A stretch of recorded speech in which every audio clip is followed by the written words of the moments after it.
Well, hello there, and I do hope you're all well. Now, in today's PMQs, I'm just asking, does Rishi Sunak really actually believe that working class people don't have any aspirations? Now, the reason why I ask is because Keir Starmer went into the tax breaks for private schools route, and then the Prime Minister, he went down the politics of envy route and said something that was very interesting. Winchester College has a rowing club, a rifle club, an extensive art collection. They charge over £45,000 a year in fees. Why did he hand them nearly £6 million of taxpayers' money this year in what his Levelling Up Secretary calls egregious state support? Prime Minister. Mr. Speaker, I'm pleased he wants to talk about schools, because we recently announced billions more funding for our schools. We're helping millions of the most disadvantaged children catch up with their lost learning. And we're driving up school standards, Mr. Speaker. But during COVID, he wanted to keep schools closed. We shouldn't be surprised, because I listen to parents and he listens to his union paymasters.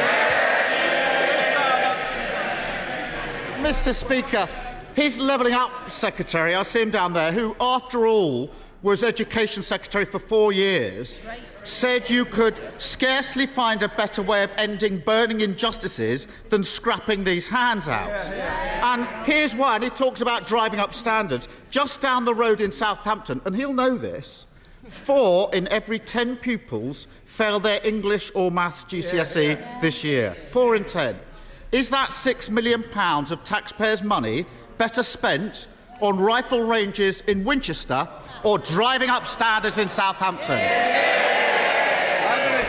Well, Mr. Speaker, he talks about school standards. It's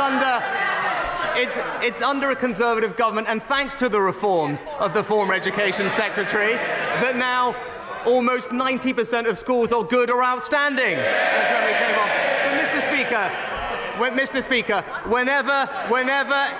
Speaker, whenever he attacks me about where I went to school, he is attacking the hard-working aspiration of millions of people in this country. He's attacking people like my parents, Mr. Speaker. This is a country that believes in opportunity, not resentment. He doesn't understand that, and that's why he's not fit to lead.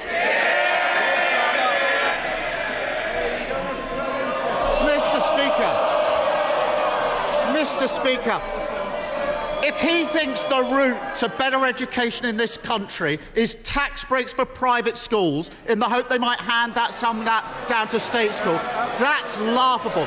Trickle-down education is nonsense. And, Mr. Speaker, it's not just the Levelling Up Secretary. His Education Minister sitting there asks, how much better would it be if Conservatives got rid of these handouts? He talks about his record. It's simple. He can carry on being pushed around by the lobbyists, giving away £1.7 billion to private schools every year, or we can put that money to good use. End the Tory scandal. He talks about his record. Hundreds of thousands of children leaving school without the qualifications that they need. I've made my choice. What's his? Prime Minister. Mr. Speaker, we're improving school standards for every pupil in this country. It's our reforms that are leading to us marching up the PISA league tables for reading, for writing, more good and outstanding schools, more investment in every single school. But he talks about choice. This is about supporting aspiration, Mr. Speaker, and that's what this government is proud to do. Mr. Speaker, he really does need to get out more. And he talks about aspiration. Mr. Speaker, they are killing off aspiration in this country, and it's not just education. Why is the dream of home ownership far more remote now than it was when his party came into power 12 years ago? Prime Minister. Well, Mr. Speaker, what have we done in those 12 years? The highest number of new homes started in 15 years. Largest number of first-time buyers in 20 years. He talked about 10 years ago. What do we inherit? The lowest level of house building in a century. Mr. Speaker, would you believe it? Mr. Speaker, the simple fact is this. Every year, the age at which people can buy their first home goes up. At this rate, under this government, a child born in the UK today wouldn't be able to buy their first home until they're 45. Now, I love my kids, but I don't want to cooking them dinner in 30 years' time. Now, Mr. Speaker,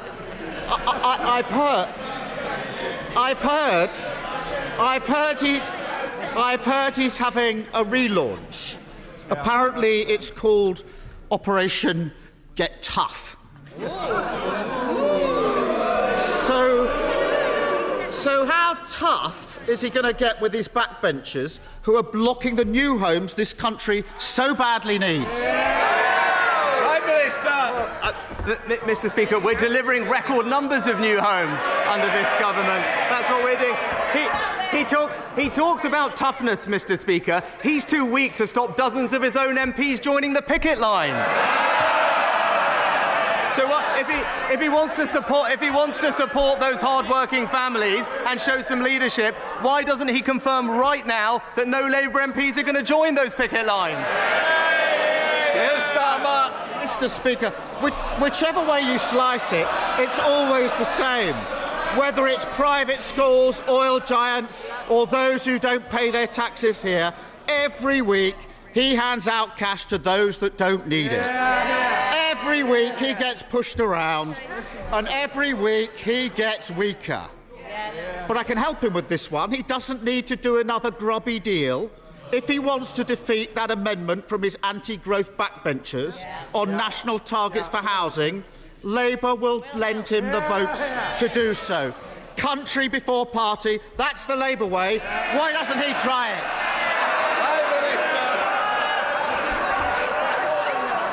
Mr. Speaker, I think we did hear too weak to confirm no one on the picket line.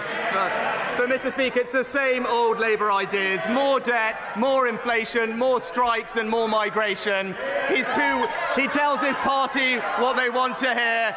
I'll take the difficult decisions for this country, and that's the choice, Mr. Speaker. It's the politics of yesterday with him, or the future of the country with me. £6 million of taxpayers' money here. That's a lot of taxpayers' lolly spent on spoiled brats there. Now, I'm not saying they're all spoiled brats, but you get the picture that I'm painting. But it's a lot for a school that has a rifle club.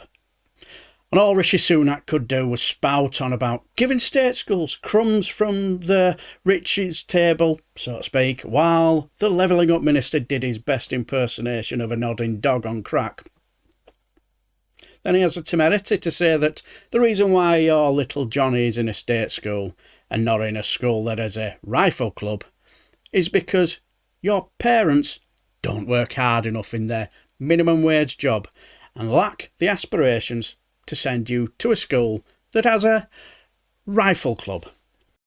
Operation Get Tough? It's hilarious, isn't it? Especially from someone who has a majority government and is basically a PM in name only, isn't it? Well, it is really, isn't it? It's just hilarious. Now, last week, I have to say, I thought that was his strongest performance, and he just nicked it on penalties after extra time, didn't he?